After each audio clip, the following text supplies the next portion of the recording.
जो अगर क्वेश्चन आप ट्राई कर चुके हैं या कर रहे हैं तो आंसर आपकी स्क्रीन पे है, ऑप्शन बी आएगा। ये है आपका ऑप्शन बी, जिसमें कहा गया है कि अल्फ़ा पार्टिकल की डी ब्रॉगली वेवलेंथ सबसे कम होगी और इलेक्ट्रॉन की सबसे ज़्यादा होगी। क्वेश्चन क्या है, we have alpha particle, proton and electron all having same kinetic energy, we have to compare their de Broglie wavelength.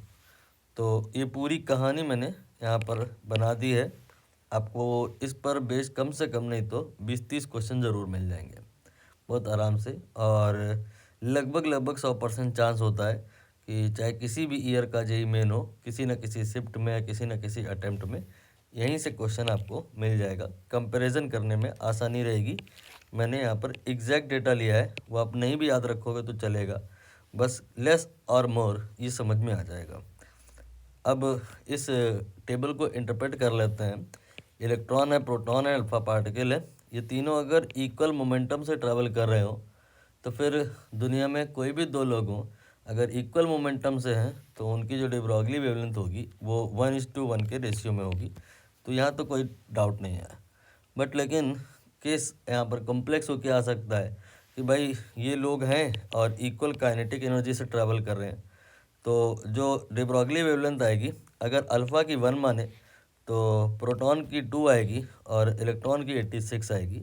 Derivation part पर मैं नहीं जा रहा हूँ।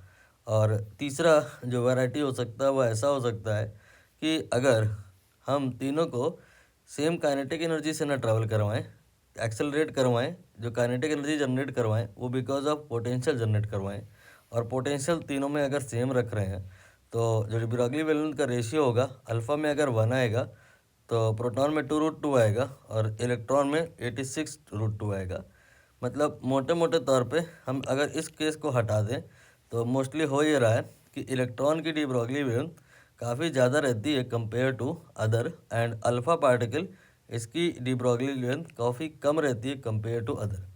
तो इलेक्ट्रॉन आप सेट कर लो, इसका जो डी ब्रॉगली वेवलेंथ होता है वो ज़्यादा रहता है, और अल्फ़ा पार्टिकल इसका डी ब्रॉगली वेवलेंथ जो रहता है वो बहुत कम रहता है। D Broglie wavelength wave character से रिलेटेड होता है, तो आप बहुत आसानी से ये अपने दिमाग में बिठाल भी पाओगे कि वेव कैरेक्टर की जब भी बात होती है तो हम बात अल्फ़ा पार्टिकल की नहीं करते हैं, हम बात करते हैं इलेक्ट्रॉन की। उसका कारण यही है कि इलेक्ट्रॉन की de Broglie wavelength compare to other particle most of the time ज़्यादा ही आती है और काफ़ी ज़्यादा रहती है।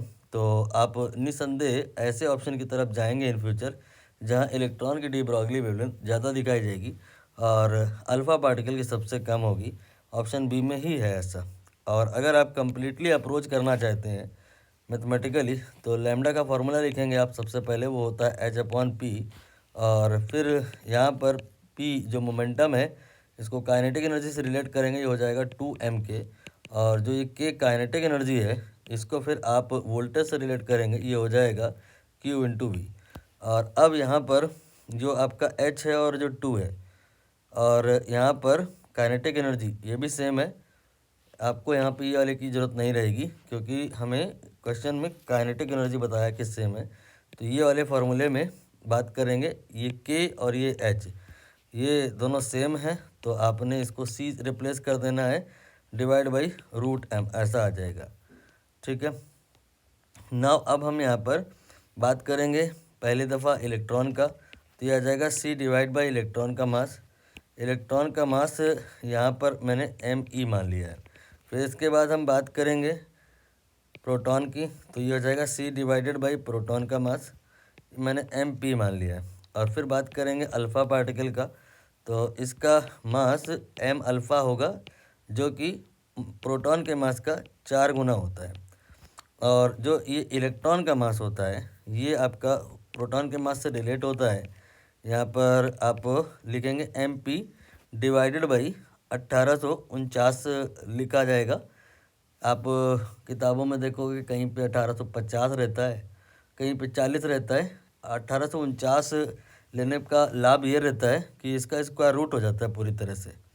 तो यहाँ पे ये आपका 1849 लिखा जाएगा, इसका स्क्वायर रूट हो जाएगा, ये आएगा आई थिंक आपका 43। तो 43 सी डिवाइड बाई √MP और C डिवाइड बाय √MP ये तो एक कॉमन फैक्टर है जो कि सब में आ रहा है। इसे आप 1 मान करके अगर रेशियो निकाल लो तो इलेक्ट्रॉन के केस में ये 43 आएगा, प्रोटॉन के केस में ये 1 आएगा और अल्फ़ा पार्टिकल केस में ये 2 आएगा, 4 का स्क्वायर रूट बट डिवाइड में आएगा।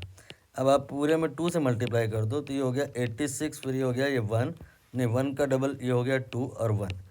तो ये मैंने ऑलरेडी आपको बताया भी था कि इस रेशियो में रहेंगी डी ब्रॉगली वेवलेंथ अगर काइनेटिक एनर्जी सेम है देन। और ये पार्ट मैं कभी और कर लूँगा डिस्कस। ये तब आएगा जब जो आपके वोल्टेज सारे सेम होंगे। और इसका आप स्क्रीनशॉट ले लेना, बहुत दिमाग में सेट कर लेना कि अल्फ़ा पार्टिकल इसका जो डी ब्रॉगली होता है वो लीस्ट होता है, इलेक्ट्रॉन जो होता है उसका डी ब्रॉगली जो होता है वो मैक्स होता है।